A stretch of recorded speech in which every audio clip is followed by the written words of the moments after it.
Welcome to Creating a Family. Talk about infertility. Today we'll be talking about understanding mosaic embryos. And understanding we need to do. We get a lot of questions about mosaic embryos. There is so much misunderstanding out there. I think you're really going to enjoy this show. Here's a sample of what you're going to hear. Mosaic embryos are embryos that have undergone pre-implantation genetic screening where the chromosomes of the embryo were assessed, and as opposed to that embryo being found to have only normal or only abnormal chromosomes, that embryo has been found to have a mix of cells where some of the cells contain the normal chromosome count and others contain the abnormal chromosome count. This show is brought to you by Creating a Family. We are the National Infertility Education and Support Nonprofit. I'm Dawn Davenport. I'm your host and the director of Creating a Family. You can find us and all the resources we provide online at creatingafamily.org. The Creating a Family radio show is underwritten by our corporate sponsor, Ferring Pharmaceutical. Ferring wants you to know about a new tool that's available just for men. It's called FertiStrong, and it's an app. It's a self-help fertility support app specifically designed for men. Of course, it's for your phone or your computer, either one. But the app provides techniques to empower men with knowledge and self-help skills throughout what we all know is a stressful journey of infertility. And I should add that it's equally applicable if it is the man himself who is infertile or if it is his partner. In both cases, they are members of an infertile couple, and it is important for him to get support as well. To learn more about FertiStrong, either for yourself or for the man in your life, you can go to their website, fertistrong.com.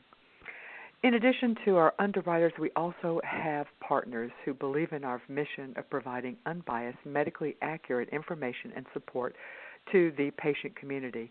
And honestly, this show wouldn't exist without their support. One of our great partners is CooperGenomics. They are a reproductive genetics testing laboratory focused on providing genetic tests and services for individuals and for couples who are trying to conceive. They were the pioneers of pre-implantation genetic testing, and they are proud to provide comprehensive genetic counseling to their patients. All right, today we're going to be talking all about mosaic embryos. This is a topic it's interesting. It's so often there's only topics that we hear about, those of us who are involved in this field. But mosaicism or mosaic embryos it's made the big times. There was a New York Times article about it early in the spring. There was a Wall Street Journal article about it, I believe, in March. And it even made People magazine, I guess we've hit the big times now, last month. So it's in the news, and we, at Creating a Family, we have a huge online support group, and we certainly hear people talking about it, asking questions about it. Hence the reason we're going to be talking today, what we know and what we don't know about mosaic embryos. Our guest experts are Dr. Alan Martinez. He is a board-certified reproductive endocrinologist at the Reproductive Science Center of New Jersey, and Erin Armenti. She is a board-certified genetic counselor at CooperGenomics. She counsels patients on a lot of different things, including clinical implications of mosaic results. Welcome, both of you, to Creating a Family. And let me just jump in with a basic question that I think we need to start with, and that is, Erin, can you tell us what are mosaic embryos? Yes. So mosaic embryos are embryos that have undergone pre-implantation genetic screening where the chromosomes of the embryo were assessed, and as opposed to that embryo being found to have only normal or only abnormal chromosomes, that embryo has been found to have a mix of cells where some of the cells contain the normal chromosome count and others contain the abnormal chromosome count. Okay, so Dr. Martinez, what percentage of cells have to be abnormal for an embryo to be called mosaic? I mean, or is it common? Do all embryos have a few abnormal cells, or is the presence of simply one cell enough to make an embryo be classified as mosaic? So when These embryos are subjected to biopsy. This is usually done on day 5 or 6 of the embryo development stage. What is taken are about, we're usually around like 5 to 10 cells per biopsy. And so you're sampling a portion of the embryo, so there can be various percentages that can result from that. The embryo can be completely euploid, or that's a normal chromosome complement, or it can have different percentages of the mosaic cells, which then, as we're going to discuss, it guides us as to how we counsel the patients. So Dr. Martinez, how does mosaicism occur? I mean, how does an embryo have both a complement of abnormal and normal? If the embryo is formed from all the same DNA, how is it possible to have different chromosomes depending on the different cells? Mm-hmm. Well, when egg and sperm come together, there is a meeting up or crossing over of the genetic material, and through the process specifically of mitosis, without getting into the details, there are errors that happen. So things don't segregate or split apart properly, and you have some cells that end up with different numbers or different expressions, as was mentioned previously, that you'll have some cells that are normal and some cells that are abnormal. So it's a molecular kind of crossing over or mixture of between the egg and sperm that happens as the embryo is developing. Okay, so Erin, how common are mosaic embryos, or do we know? So we're learning more and more about them every day. They're definitely more common than we originally thought, but we can see mosaic embryos representing around 20% of embryos tested. Okay, so 20% of the embryos tested will show up as mosaic. Are they more common with embryos created through IVF than through natural conception?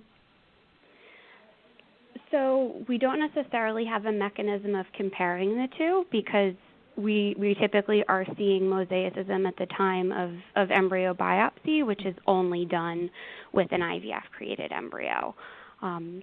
Mosaicism in pregnancy and in humans is also well documented in the literature, but at very different time frames, so it's not necessarily an apples-to-apples comparison.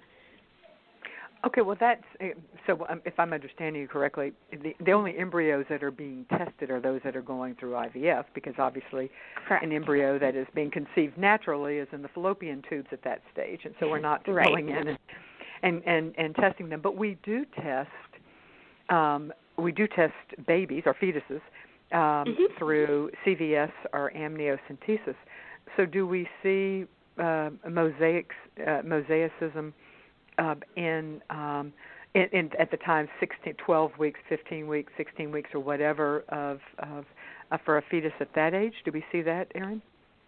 Yes, we can see that. So there's a phenomenon called confined placental mosaicism, where that mosaicism is just that. It's confined to the placenta. So the placental cells have a mix of normal and abnormal cells, and the fetal cells are completely normal. So that's certainly well described in the in pregnancy literature. But then you also have individuals who can present for genetic evaluation for some cause or another, and they themselves can be found to be mosaic for various issues. Okay, so adult humans will also do it through genetic testing. Dr. Martinez, if a person has a mosaic, has genetic cells, has mosaic cells, can they still be perfectly healthy, or are they going to present with some type of issue? Even if the issue is inability to conceive or some type of more obscure issue. Is it possible to have mosaic cells but still be, and I'm using air quotes here, perfectly normal?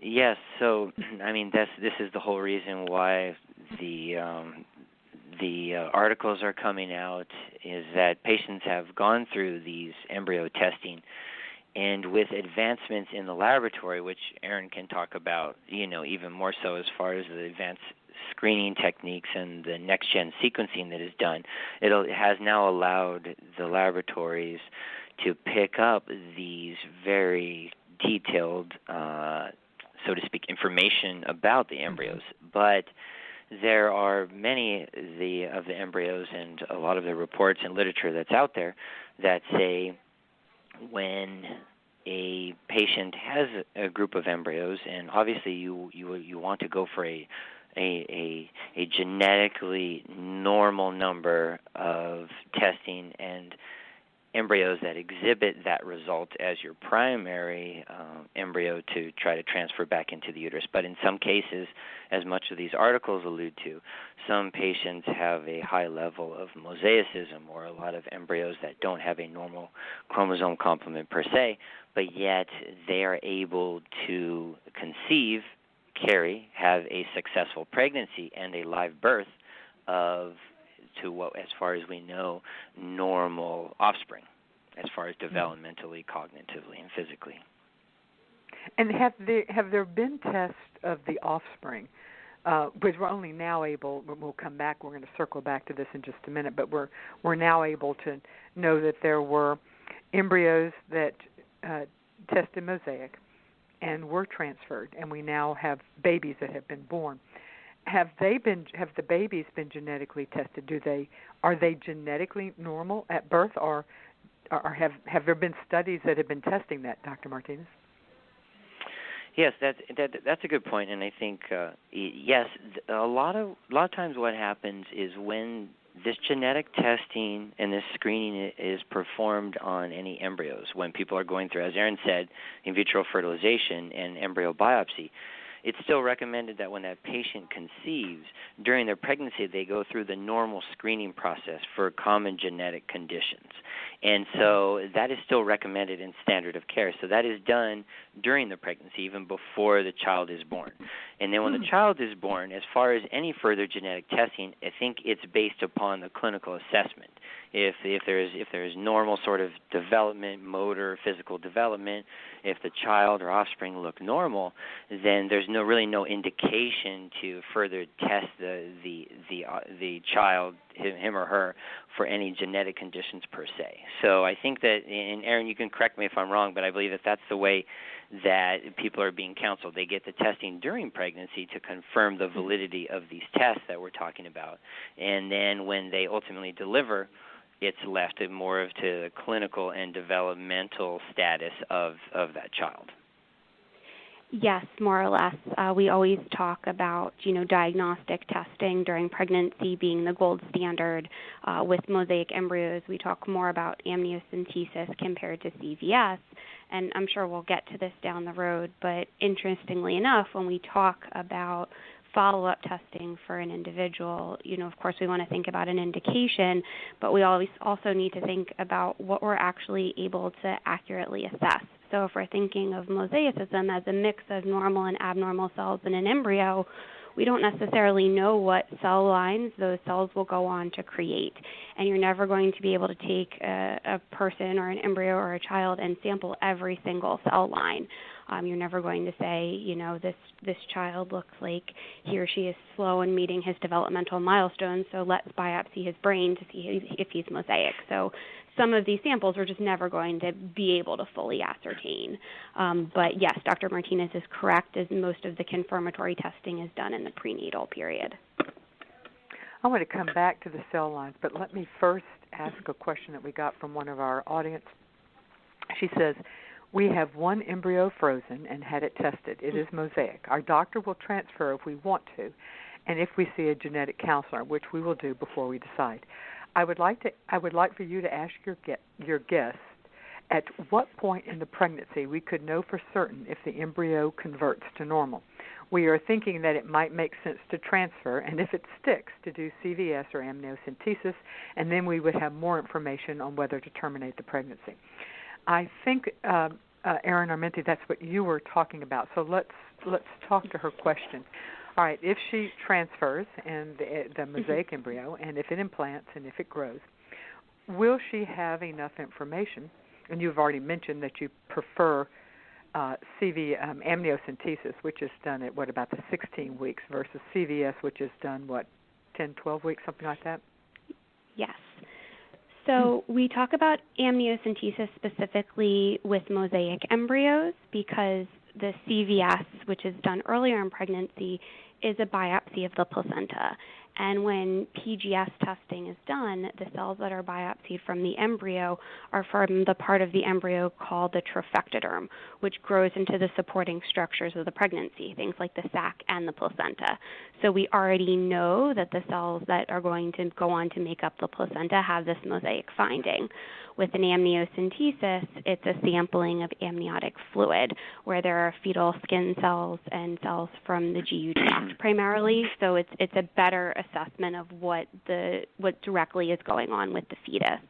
So that's the reason for the recommendation around amniocentesis, though again, always with the caveat that we're still not sampling every cell line, but the amnio can give you a better sense of what might be going on with the baby. So she would have more information at that stage. Now, she'd be much further along in the pregnancy, obviously, but she would have more information and whether or not the amniotic fluid is showing cells that continue to be abnormal. Is that enough information to be able to say whether the fetus is abnormal, though? And let me ask that question back to you, Erin. Yeah, that's a really tough question, and my patients ask me that all the time.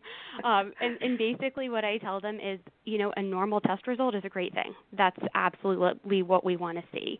What we always have to keep in mind is the limitation of the testing that we can do. I have a lot of patients who tell me all the time, I want the test that looks for everything. Give me that test, and my answer is always, gosh, I wish I had one for you. But that just doesn't exist right now, and there's not a test that is going to be able to rule out every problem with a pregnancy, whether it's chromosomal or genetic or otherwise. But I would say a normal amniocentesis result is certainly what we would want to see in that situation, but unfortunately not a guarantee that nothing could go wrong. But what if the amniocentesis shows a continued, so some normal and some abnormal? Is that possible? That is certainly possible as well, and that would be a stronger indication that there was potentially a chromosome problem with the fetus. Okay. All right. And of course, do you mind if I comment on a little bit on that?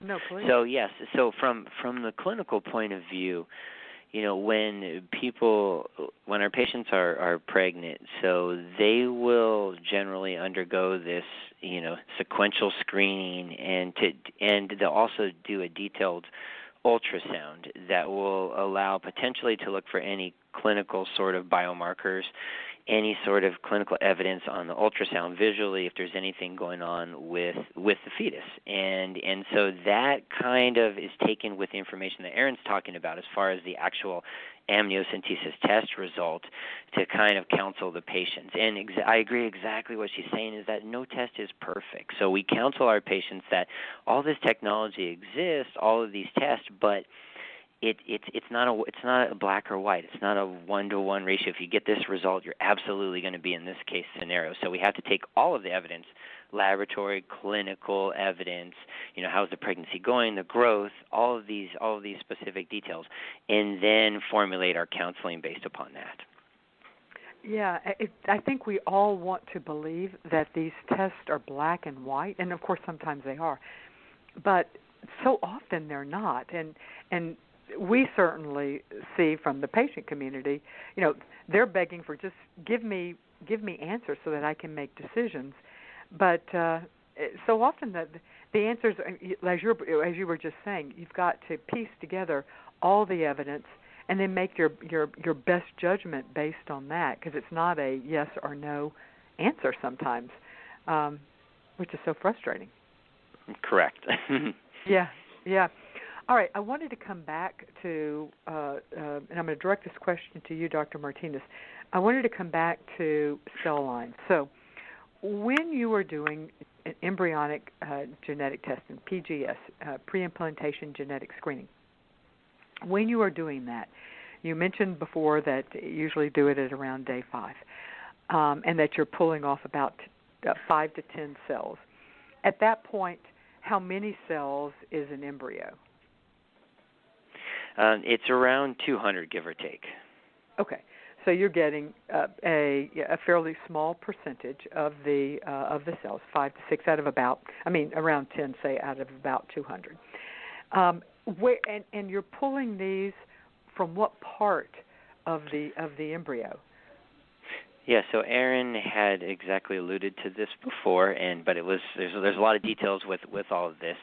So you're pulling from there's two parts of an appropriately growing or developing embryo. It's called a blastocyst, and it has an outer layer of cells, which is almost a single layer that kind of lines the outside of the circular portion of the embryo, and that's called the trophectoderm, and that ultimately becomes the placenta. And then you have what's called the inner cell mass, which is what ultimately develops into the embryo. And as she has mentioned, the cells are taken, just from the point of view of easier access is from the trophectoderm, the outside of the embryo itself. But you're only taking a certain handful of cells. You're taking them in a certain portion of the embryo, and you're not doing multiple biopsies in different areas because that would just be an excessive amount of trauma potentially to that embryo. So these cells are taken from the outside, and that's why it's not a absolute representation of the entire embryo, but it is the greatest thing that we have in our sequencing of these embryos, next-gen sequencing biopsy, that allows us to assess the quality of these embryos. Okay, so we're really taking from what we think is going to end up forming the placenta and the support structure for the fetus. But the expectation is if that's abnormal, that's a good indication that the inner circle of cells that will become the fetus itself are also abnormal. Am I understanding you correctly, Dr. Martinez? Correct. And so there's different categories. You either have a euploid, which is a normal chromosome complement, which is what we prefer, aneuploid, which is an abnormal representation of the chromosome number, which is clearly an abnormal embryo, and currently it's not recommended to transfer that embryo. And then you have what we're talking about is a mosaic, which is these intermediate embryos that exhibit two different populations of cells that in some cases can end up with a clinical pregnancy and a live birth. So, the goal from a clinical and provider point of view is to carry forth these IVF cycles in a way where you hope to get a euploid embryo. If you do not, then that's where the mosaic conversation kind of comes into play, and that's where Erin and her counseling becomes so important. Because as a question earlier said, at the end of the day, you would rather have euploid embryos. If you go through one cycle, if you go through 3 cycles, if you go through over 10 cycles like some of these patients that are in the mainstream articles out of the New York magazines, and it's all you get is mosaic embryos, then that's where oftentimes providers say, okay, well, now this is where we clinically say, okay, do we consider transferring those embryos as your chance of getting pregnant? I'm glad you raised that point. I think most people would agree that if they have embryos that have tested normal, euploid embryos, that's the ones that are going to be chosen because it's more likely, of course, that they're going to implant and grow. This really comes up most often when the patient doesn't have any normal embryos. And then, because there's a cost, there's an emotional cost, but there's also a financial cost. And if they've gone through a number of cycles and still have had none normal, then they have to make decisions on whether or not they want to try for a genetic child, assuming that they're using their egg and sperm, or if they have to move to a different form of family, creating their family. All right. Coming back. One of the things that strikes me is that we're hearing a lot about mosaic embryos now, but we haven't heard a lot about them in the past. So, Erin, why is that? I think Dr. Martinez has already alluded to the answer, which is the advances we see in genetic screening. But can you kind of walk us through how genetic screening has evolved and why now we are seeing or hearing more about mosaic embryos than we have in the past? Yes, absolutely. And as Dr. Martinez said, it mostly has to do with improvement in the technology. So the way PGS testing was done even 4 or 5 years ago was via a technology called array CGH, and it was very good at counting the chromosomes, but it was not as subtle of a technology as what we have now, which is next generation sequencing, or NGS. And what NGS really allows us to do is visualize more of this gray area that mosaicism represents, where we're looking at a cluster of cells that don't have a completely normal chromosome complement, but don't have a completely abnormal chromosome complement either. So it's really the function of a more sensitive technology. And mosaic embryos have been around as long as embryos have been around. It's just now that we're actually able to see and identify them. Do we have any idea what percentage of normal pregnancies? I guess we wouldn't, because as soon as I guess we could look at CVS results. But yeah, do we have any idea, Erin, what percentage of normal pregnancies result in this? Not really, and I think that's normal conception. Yeah, not really, and I think that's one of the things that makes this dialogue so difficult, is because there's not that frame of reference with kind of a non-IVF pregnancy. What about CVS results, Dr. Martinez? CVS has been around for a very long time. I'm not saying, and I suspect that you would see fewer, but I guess I don't really know that, mosaic results. It seems like the further along in a pregnancy you would see less mosaic results, because the pregnancies that that start from mosaic embryos would be more likely to miscarry. But do we know what percentage of CVS, people who have done CVS, have results that would show mosaic, or has that technology not been around long enough to determine that either?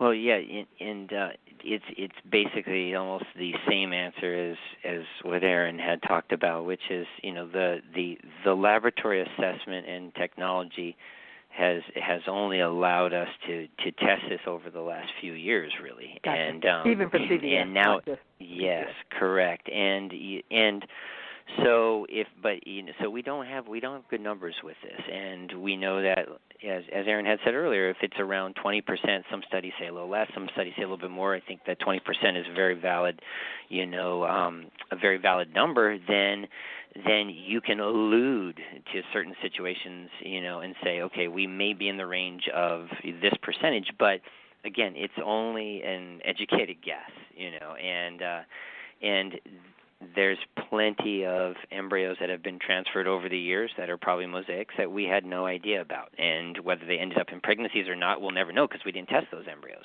But now the technology is here, it's being talked about, and we have to now continue to work within this field, and that's what the company that Erin works for. I mean, they're doing an amazing job of doing studies on this, as the technology advances, looking at the data to kind of tease these answers out that the patients have, and the patients want a statistic. We always don't have it, the perfect statistic for them, and a statistic is only that. If, I always tell the patients, if you have a 5% chance of getting pregnant, at the end of the day, if you get pregnant, for you, that's 100%, so it's only a guidance, and we don't have all the perfect numbers for whether it's CVS, Embryos, or, the embryo biopsy like we're talking about.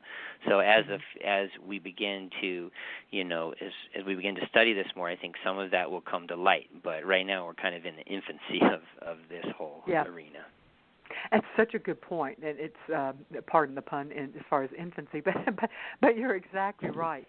This is, we really I hear a lot of frustration from the patient community, but we all have to understand that as the testing has improved, it does throw us into an area of unknown.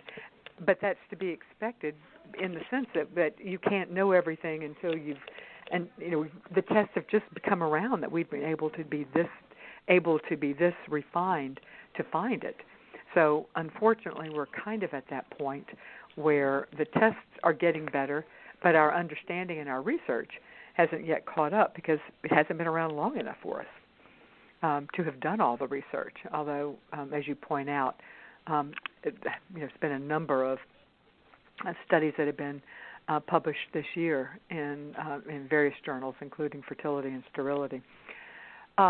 Erin, are different labs having defined mosaic embryos differently, or if you go to one lab, you're going to stand just as good a chance of having a mosaic result as another one?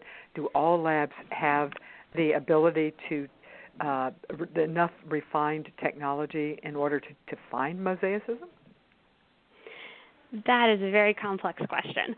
But I keep sending the complex questions to you, Erin. Do you notice that? It's not that's intentional. okay. You're keeping me on my toes. I like it. And she's doing great. She's doing great. Thanks, Dr. Martinez. The short answer is yes. The technology is widely available to allow for the detection of mosaicism. As far as the subtleties between labs, every lab has a different product that they use. Every lab has different protocols for how they report those. So that being said, if you sent, the same biopsy to two different testing labs, you may get concurrent results or you may not, just based on the sensitivity of the specific platform that the laboratory is using and what their reporting parameters are. So for patients, that is, a great question to ask is, when do you report mosaicism and then what levels can you see? Because, even with the very, very refined technology that we have now, not every level of mosaicism is detectable with current technologies. And this may be old information, but certainly as of last year, I know some labs don't report mosaicism at all. I don't know. As I understood it, it was because they felt that there was pressure to report from the clinics. Clinics wanting, don't give me any wishy-washy results. I want to know whether it's normal or abnormal. Is this currently, Erin, from your standpoint, is this something that you currently see, or is that was that last year's news? I think we're moving further and further away from that. I think a lot of the initial backlash around mosaic reporting came in that original transition from array CGH, where an embryo was very clearly either euploid, chromosomally normal, or aneuploid, chromosomally abnormal.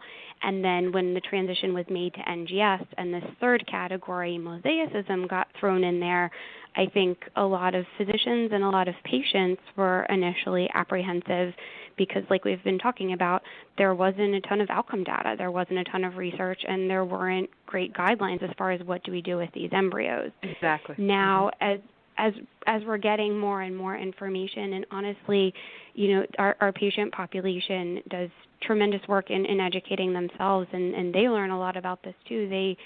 The people are still frustrated by the ambiguity, but by and large, they want to have as much information as possible in making decisions about what to transfer.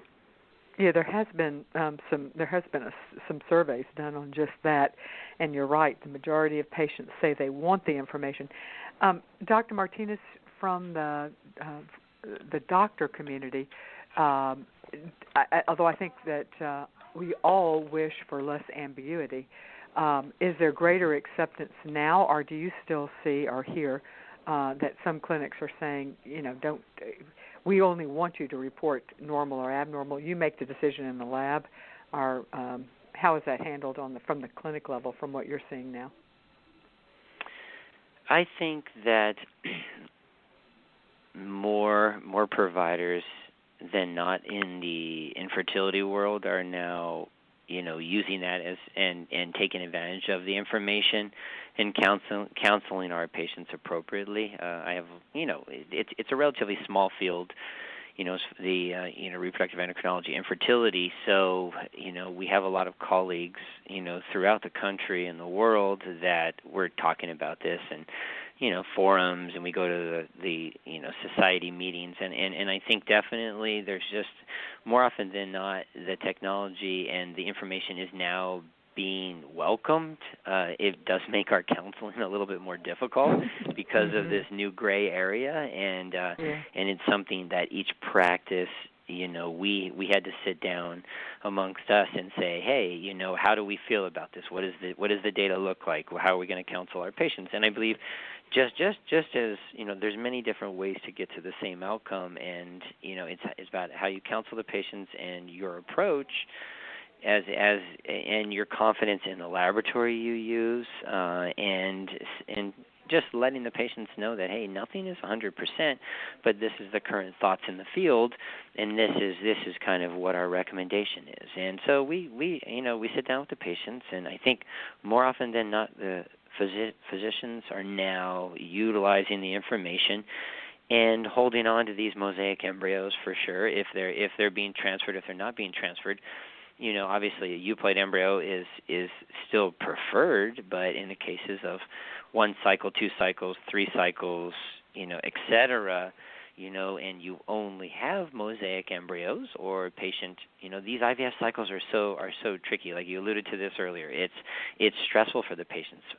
There's 3 aspects. There's financially, which is a huge thing. There's emotionally, and there's physically, and they take a toll. So you have to kind of gauge where your patient is. What are their resources? Do they have another cycle in them? Have you exhausted your measures to try to get a euploid embryo? Counsel them, provide the data, and then let them make an educated decision. But like Erin said, they do an amazing job of kind of getting ahead of that education curve early on, and and so they're able to handle this information. And I think that in the end, where the technology a few years ago was either euploid or aneuploid, there was nothing in the middle. For many patients, this may have created a situation where some embryos were discarded that could have potentially, gave them a clinical pregnancy and a birth. So we do have a long ways to go, but the technology is exciting, and we just have to navigate and get some good data behind all of this, so we can best counsel the patients. Erin, what percentage of the time, and I think there has been some research on this, of course, everything we are going to say now is there's been some research, but how much, because the testing has only been around this refined for a couple of years, so it's not a long-term type of research. But from what we're seeing now, what percentage of the time will a Mosaic embryo produce a chromosomally normal baby? So what we're seeing, and again, a lot of outcome data still rolling in, but what we see is around a third of the time when a Mosaic embryo is transferred, we see a healthy ongoing pregnancy. Okay, and then Dr. Martinez, if the baby is not going, if the chromosome is not going to listen to me, if the embryo does not grow into a healthy chromosomally normal baby, what are the most likely, we've got implantation, can fail to implant, it can miscarry or have a stillbirth, or there can be a birth defect. Do we know percentages on those options? So if, from a patient standpoint, if an embryo that tests Mosaic is transferred, what are their odds of, we said about a third of the time they'll have a healthy baby. What percentage will it be a fail to implant? What percentage would be a miscarriage or stillbirth? And then what percentage would be a birth defect? So that is a loaded question there. I'm sharing the pain now. I've been directing most of the loaded questions to Erin accidentally. Yeah, no, it's fair. So, So you have to keep in mind that the patients undergo clinically and biochemically, they do blood tests, depending upon their medical history. So looking at, okay, is it an issue with an embryo? Is it a chromosomal issue? Or is the function of that embryo separately from the chromosomes? Say the chromosomes are perfect. Even in a perfect embryo, you still have pregnancy rates that probably are still 30 to 40% negative pregnancy rate, or biochemical pregnancy, which is an early positive level. That even in normal chromosome embryos, they don't end up with clinical pregnancies that result in live birth. So there's the genetic aspect, but then there is the uterus itself.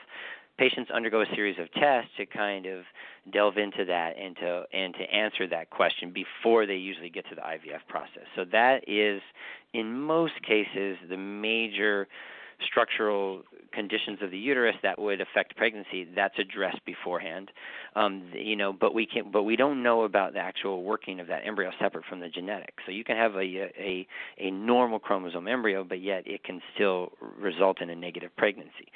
So to then take a mosaic embryo and then to come up with birth defects, we don't have that data. From my understanding, correct me if I'm wrong, Erin, but I believe that the literature so far, they haven't found any birth defects in any of the live births that have resulted from this. Is that correct? That is correct. Correct. What has been reported is what's consistent in the general population, which is that 3 to 5% risk. Yes. So there appears to be no increased risk, based upon the data that we have of the live births that resulted from the mosaic embryos.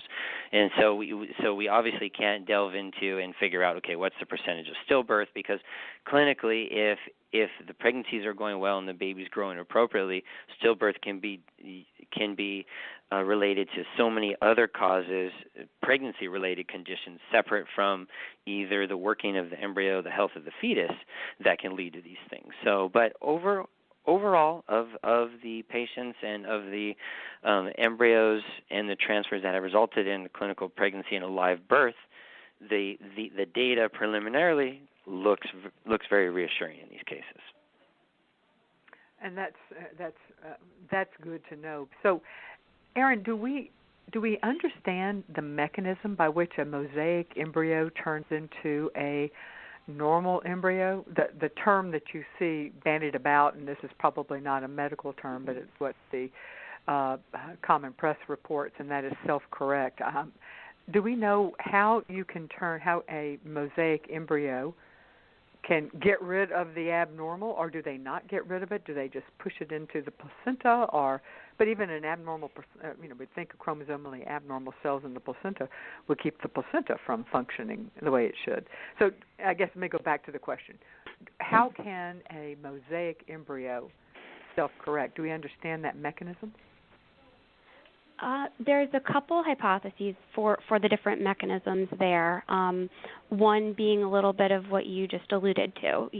When we in a very good explanation for why mosaic embryos can make healthy babies, which is that the mosaicism, that mix of normal and abnormal cells, is really located exclusively in the placenta, and the inner cell mass, the part that goes on to make up the fetus, was and will always be completely chromosomally normal.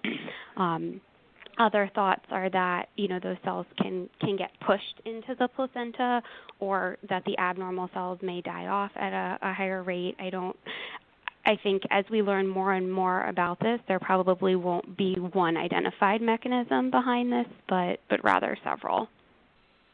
Yeah, and the question I always had was if which I had referred to before, if the abnormal cells are just found in the placental tissue, but wouldn't that impact the functioning of the tissue of the placenta? And if that's the case, wouldn't we see more preterm births or smaller babies? And we're not seeing that, right? I mean, as far as research that I've seen, we're not seeing that. Correct. Right, and I think it also depends on what that percentage of abnormal cells is. And then, further, and I talk to patients about this too, oftentimes, even if some of those abnormal cells are in the fetus, depending on what cell lines they occupy, it may not be a problem. And an extra chromosome in your fingernail cells may not be such a big deal, whereas if instead that extra chromosome is in your brain cells, that's where it could be very problematic. So I think there are a lot of different explanations out there. Explain, Erin, what you mean by the cell lines. Would you see different cell lines in your fingernail than what you would see in your brain? Right. So that goes back to, one of the possible outcomes with a mosaic embryo.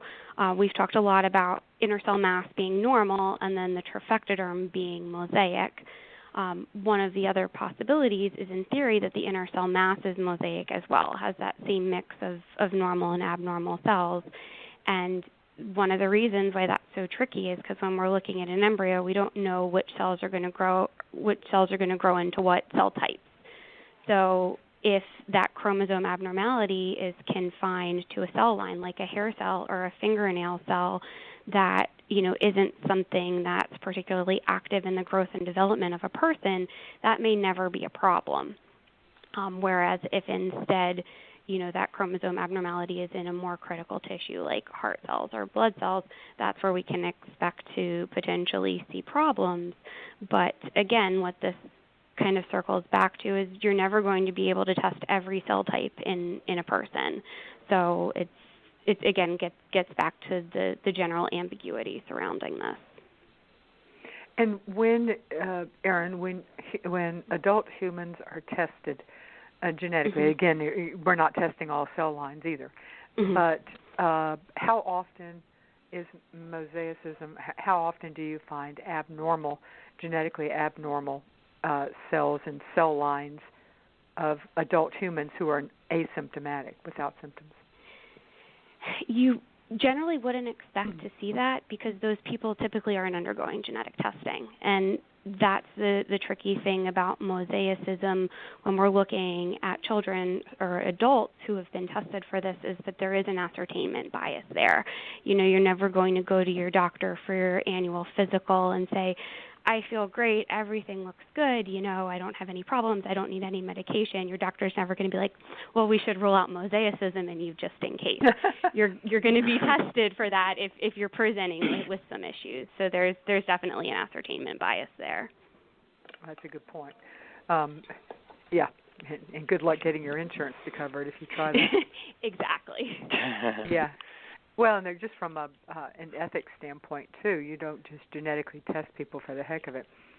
Dr. Martinez, we know that chromosomal abnormalities are more common with older mothers. Is mosaicism more common with older moms? The current thought is that the mosaicism is not necessarily related, it correlates with the maternal age. So, again, the technology has only been out, for a certain number of years now, and but it does not appear to be as important as general aneuploidy rates, such as things like Down syndrome, that increase, and the miscarriage rate increases dramatically with increases in maternal age. The mosaicism has not exhibited that general trend. Interesting.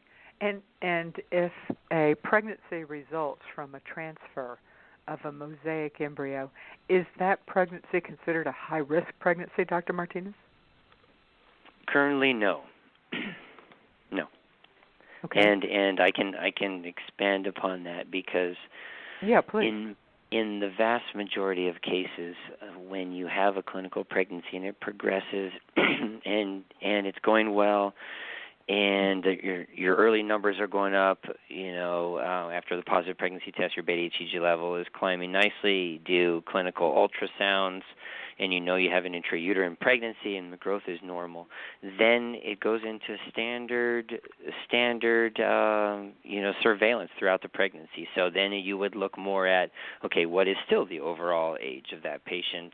Are they at risk? You're still going to counsel them accordingly with their other medical problems, but the pregnancy per se from a mosaic embryo is going to be treated no differently than a euploid embryo or a natural pregnancy.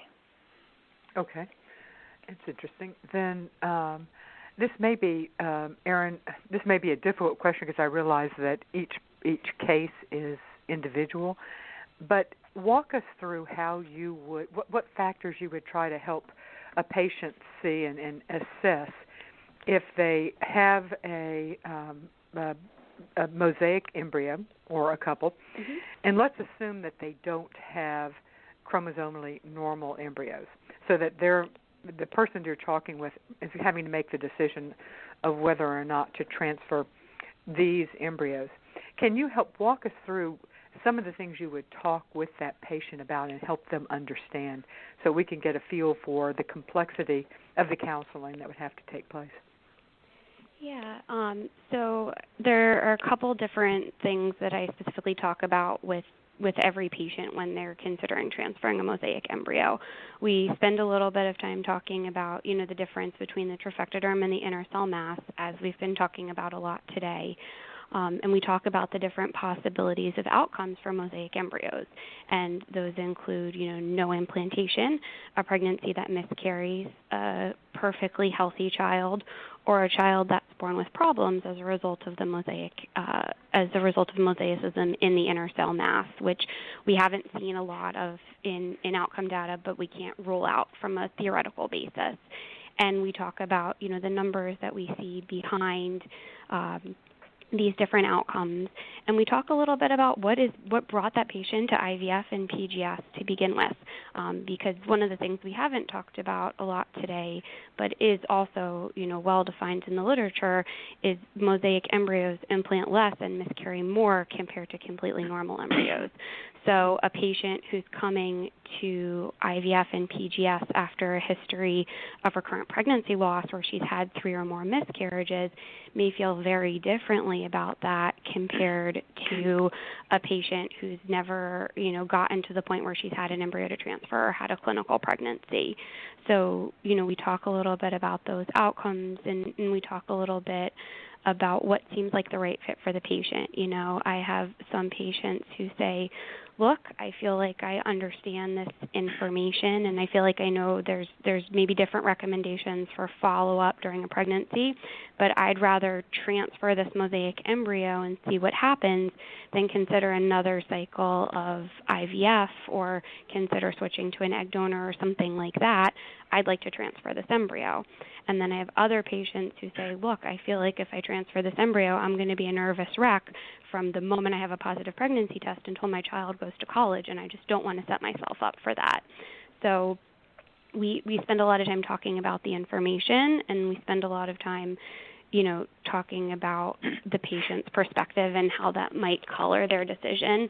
And as Dr. Martinez alluded to earlier, what if this doesn't work, what is their plan B? Is it hopping right into another cycle of IVF, or is it considering something like egg donor, embryo donation, adoption, et cetera? Because that all tends to color how the patient feels about the potential transfer of a mosaic embryo.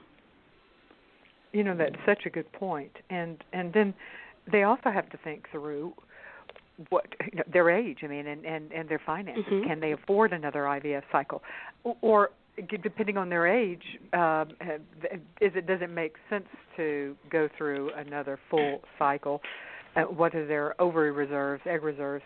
All of that information has to be factored in as well. Yes.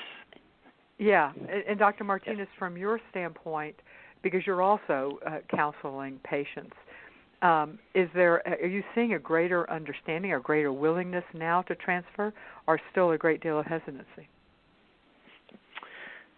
Yeah, I think that we're still seeing hesitancy overall. Mm-hmm. Okay, yeah. But like Erin said, you sit down with your patient, the testing, that they've gone through, how many cycles, what's the egg yield, what's the quality of the embryos, how many embryos were tested, what's the proportion of normal, abnormal embryos, their medical history, have they, like she said, have they been through no pregnancies in the past? Have they been through 4 miscarriages? Have they had something been misdiagnosed and had complications from a D&C that would be done for a potential miscarriage? You take all of those factors, you talk to your patient, you have an honest conversation with them, and oftentimes their history and what you're able to obtain from a given IVF cycle or cycles will often make that decision for you. And I think that, overall, the way that it seems to be coming into play clinically is that we will counsel the patients. We will go through IVF cycle. Usually, if it's the first IVF cycle and you don't get normal euploid embryos, but you get mosaicism numbers, a lot of times the patients will elect to go through at least one more IVF cycle. Okay, and then after going through a couple of cycles, and depends upon the patient, history and their care up to date, then when people have had a chance at something a couple times, that's when some of the realities of what their body is going to give us, what quality of the embryos, what odds are we against, that's where people will then oftentimes say, you know what, I'm either going to take that chance or I don't feel comfortable with that, let's move on to our other options. And I mean, Erin answered it beautifully, and I think that the way that she's counseling them, I could just tell, is very supportive, educating the patient and considering everything as a whole, because it's not just the embryo, whether the embryo is normal or abnormal or mosaic in between. It's rather, what has the patient gone through? You're trying to help somebody build a family, but you don't want to destroy the patient, that couple. It's physically, financially, emotionally stressful. And to have that at the forefront in your counseling, that's where the patients are really going to get the best care. And I completely agree with that approach. Dr. Martinez, a year or so ago, we certainly heard of clinics who were discouraging or not allowing mosaic embryos to be frozen. Is that still the practice, or is it more common now to go ahead and allow the embryo to be frozen to give the patient that option in the future if they were to choose it? Well, I think based upon the literature out there, that the patient is best served by holding on to those embryos. And the evidence is showing us that live births can result in what are considered to be normal development, normal children.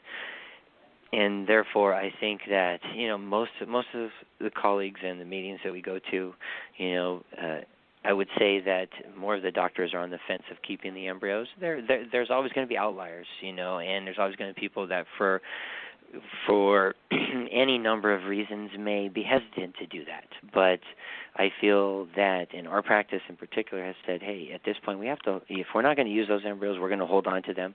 It may not be the first avenue, the treatment that we would recommend, but you have to consider the possibilities and consider your patient. And I think discarding those embryos at this point is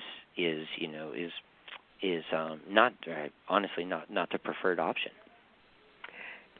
Last year at the American Society of Reproductive Medicine, ASRM, annual meeting, there was I attended some presentations, and there was a great deal of discussion with some doctors feeling that patients should not be given the choice, that the doctor themselves felt like that it was wrong to transfer a mosaic embryo. I'm assuming that the year has since passed, and I'm assuming that as more information comes in, we will be reassessing. But why would a doctor feel like that it is simply wrong to even allow the transfer or to participate in the transfer of a mosaic embryo? And I'll ask that to you, Dr. Martinez. Yes, I think that it's very difficult to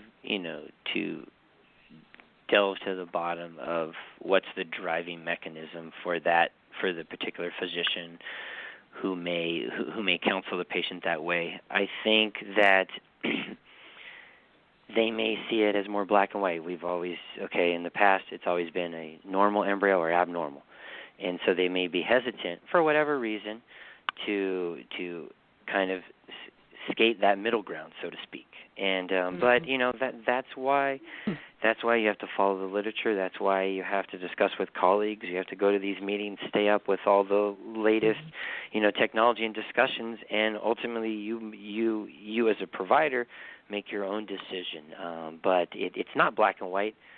These do result in normal pregnancies, so it's hard to argue against the using the technology and counseling patients and educating them when you have these situations where you have live births and apparently healthy children, and so that's that. Really, at the end of it, that's an individual decision, and I think over time, more and more doctors are going to recognize the literature. We're going to get more research, get concrete numbers about these pregnancies, about these embryos, because the numbers are going to drive up. Even with this conversation that we're having, all these articles, people are already doing this at a much more frequent rate than 1 or 2 years ago. I mean, tremendously. Yeah. So we're gonna be able to figure out a lot of these questions in your difficult data estimates that the patients always want to know about. So I think that it's an individual decision, and just you have to stay up on the literature and just make your own educated decisions. But I think the patients have the right to at least know the information that's out there, and then and that's patient autonomy and guiding them, saying this is what we know, and letting them make their decisions and feel comfortable with that. And one of the things that we say so often is when choosing a lab, you absolutely need to find one that is going to provide good genetic counseling, because seldom is this issue black or white, and you need someone. You should not be, the patients should not be alone in trying to figure this out. And a good genetic counselor is just essential for really any time you're going through any form of genetic testing, but in particular, at least with our audience, it's the embryonic testing. So it's crucial. And what we tell people is that you're not going to be alone. If you choose the right lab and you choose the right clinic, you're not going to be alone in making this decision. You're going to have some information. It may not be black or white. But you'll have information. We have time for one last question. It's a long one, so I am going to paraphrase. She is 6 months pregnant with a embryo that had tested, just one, and tested Mosaic. She is trying to decide if she needs to or she should report this information to her pediatrician. Does she need to be on the lookout? Should she make certain that her child knows it so that they can report to subsequent doctors as the child grows? Erin Armenti, what would you counsel her? It seems to me there's some advantages and disadvantages. Kind of comes down to how much information do we want to share with the outside world? But in this case, her specific question is the pediatrician. Yeah, it's a great question, and again, I think it comes back to this not necessarily being a one-size-fits-all solution. I think, if the question is, hey, do I want to confirm, that there isn't, any underlying issue? Do I want to rule out any sort of mosaicism? Then that's maybe something to consider talking about with the pediatrician. But as Dr. Martinez talked about earlier too, the benefit when you're dealing with a baby or a child is that you also have the ability to correlate clinical symptoms. So, not something that can also be considered down the road as well. And as far as the implications for that child when he or she is ready to have their own children, I've not heard that question before. It's a really great one, and I'm sure I'll hear it another 6 times before the end of the week now. But again, I think it's largely a personal preference about that type of information. I think we're all going to be facing that kind of that general question more and more as time goes on. I think clearly medicine is moving towards the genetics, and I think that's a really good general question for all of us to be thinking about in the future as to how much information and who do we want to share it with, and with our children, can it be used to hurt them? On the other hand, we certainly want to share as much information as needed to give our doctors So it's not an easy question, so thank you. Thank you both today for talking with us about a both fascinating and evolving the topic of mosaic embryos. Let me pause for a moment and say that this show and all the resources we provide is supported by and would not happen without the support of our partners, and these are organizations that believe in us and believe in unbiased education to the patient community. One such organization is Fairfax Cryobank. They have been a leader in sperm donation for over 25 years and are dedicated to supplying updated, verified, and accurate medical and personal information on their donors. As we often say, keep in mind that the information given in this interview is general advice. To understand how it applies to you and your specific situation, you need to work with your infertility professional. I realize that everybody now has more questions, and to get more information from either of our guests, Dr. Alan Martinez, you can go to his website, which is fertilitynj.com, to get more information about Erin Armenti and CooperGenomics. You can go to their website, which is CooperGenomics.com. Thank you for joining us today, and I will see you next week. Your hands were made for greatness. Mighty hands for painting, paneling, and clicking the Submit Order button on HomeDepot.com to get that duvet.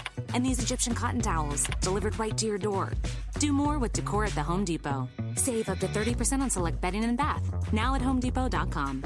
More saving, more kinds of doing. Valid on select items online only. Free delivery on select items $45 or more. Enter promo code BEDBATH15 at purchase for an extra 15% off. Visit HomeDepot.com for more information. The all-new Toyota RAV4 asks, what if? What if your ride was refined and rugged at the same time? Introducing the all-new RAV4 Hybrid. 208 combined horsepower and standard all-wheel drive make it the most powerful RAV4. Plus, with its head-turning style and breakaway speed, it's bound to change the way you think of a hybrid. The all-new RAV4 Hybrid. Toyota. Let's go places. Horsepower. Ratings achieved using the required premium unleaded gasoline with an octane rating of 91 or higher. Premium fuel is not used. Performance will decrease.